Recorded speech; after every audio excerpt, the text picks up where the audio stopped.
What's up? This is Robert from Existence First, and I'm here with the Wednesday report on the human condition. This is a report that I do every week as a visitor to planet Earth. And when I say visitor, I simply mean that I was born at some point on planet Earth and I will die at some point on planet Earth, and that by definition makes me a visitor.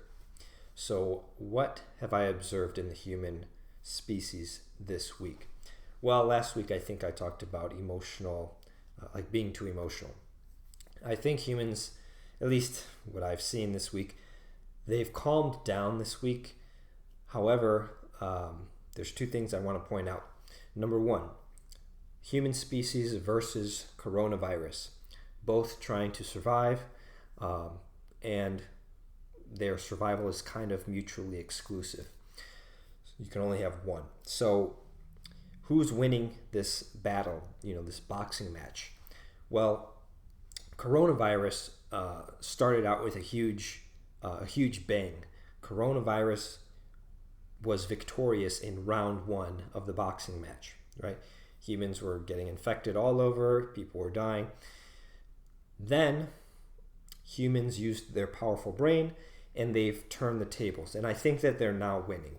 And I mean, when you stack them up side by side, coronavirus is invisible to the human eye, so humans cannot even see it.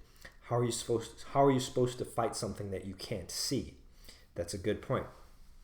However, humans have a very powerful brain that the coronavirus does not have. So even though coronavirus has a very good system for reproducing itself, first infecting the host, the human, reproducing itself inside of the human, then causing that host to cough or sneeze, thereby spewing all of the little baby coronaviruses out to infect more people. It's a very effective system for spreading across the planet. However, it's about to be thwarted. It has been thwarted by the human brain, which is extremely powerful. And so here we have all the humans, keeping distance from each other, protecting their respiratory droplets from infecting other people. And look what has happened. I think I haven't heard much about coronavirus in the news lately. So I think really the tables are turning, and we're already developing these vaccines and everything for the virus too. So I think that this boxing match is almost ready for a knockout, and it's the human beings that are going to be victorious. Now, that's just one issue. Apart from coronavirus, let's go on to psychology, right? Because what I see is there's one human being that's doing a very, very good job when it comes to understanding psychology. And it's not a psychologist, it's not a psychiatrist, it's not a therapist. It's a business person. And that business person is Marcus Lemonis. He's the host of the famous TV show The Prophet. Prophet with an F, like money profit, not like religious profit. Marcus Lemonis and The Prophet. I recommend you watch several episodes. This guy's awesome. He's actually from Chicago, which is my hometown. And Marcus, you have to watch. I'm already on season 2. I've watched over 30 episodes of the whole show. So you have to watch these things, and you start to see a pattern. Now, Marcus goes into small businesses that are on the brink of failure. He goes into these businesses and he teaches them what they need to change and do differently in order to be more successful and more profitable. And that could range anywhere from changing a manufacturing process to reorganizing the human resources aspect, like who's in what positions. It could be marketing, sales. It could be getting the accounting right and getting the numbers in order. There's so many ways in which he helps these businesses improve. But there's one common thread that you'll see throughout many of these, right? Not all of them, but I would say at least 80% of them have a big emotional problem. That is, the business owners have some sort of emotional problem. Either it's family members that are not getting along, or more often than not, it's there was a death in the family, and the surviving family members never got over the death of their family member, and it's actually impairing the success of the business. Case in point, there was this watch company, right? Wristwatches, and they it was created by these guys because the mother of one of these guys was very philanthropic, and she would go on these missions to other countries and help the less fortunate.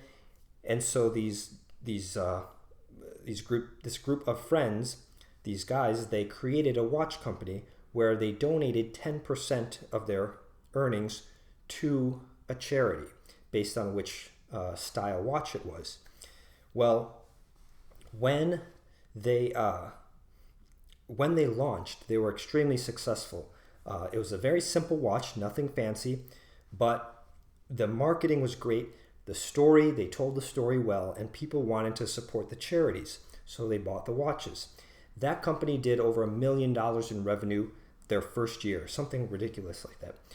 The second year came around, and suddenly they changed their marketing, right? They changed their marketing, and they went from this very simple watch to something like gold and silver, like a Rolex, and it was strange, right? And their profits plummeted. Like, people stopped buying the watches, and they stopped telling the story about the charities, right? Now, why did this happen? Well, it happened in part because the mother passed away from cancer, and her son, who was one of the owners of this business, could not deal with it emotionally. As a result, he stopped telling the story of why the watch company donates to charity and all of the charity work that his mother did. He didn't want to talk about his mother because she passed away. And it was because he could not emotionally face it, he diverted the whole course of the company, and their success went downhill. They almost lost their company because this guy could not handle the emotions of this whole situation. All right, so that's just one example. What can we draw from this? Okay, well, if you look at the planet and you look at the human species, I would say that the emotional suffering rate among the human species is probably 99.9%. All right, maybe 0.1% of humans out there are living in bliss and whatever, they meditate all the time, or nothing bad ever happened to them. But for the vast majority, almost all of us, there's emotional pain of some sort. Okay, that's just the facts. Furthermore, I think that emotional pain is sort of inevitable. We just have to grin and bear it. But prolonged and unnecessary emotional suffering is something that I do take a stand against.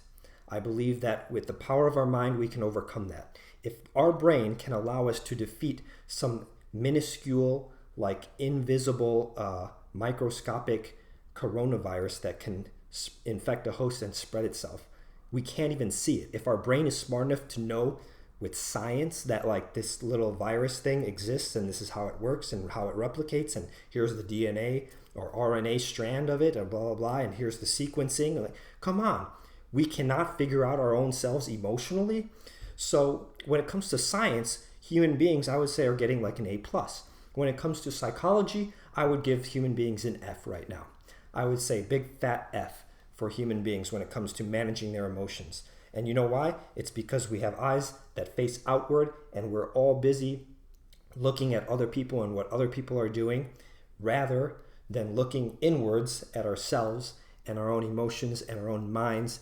All right? That's what we need to do. I have a podcast called Enter the Mind.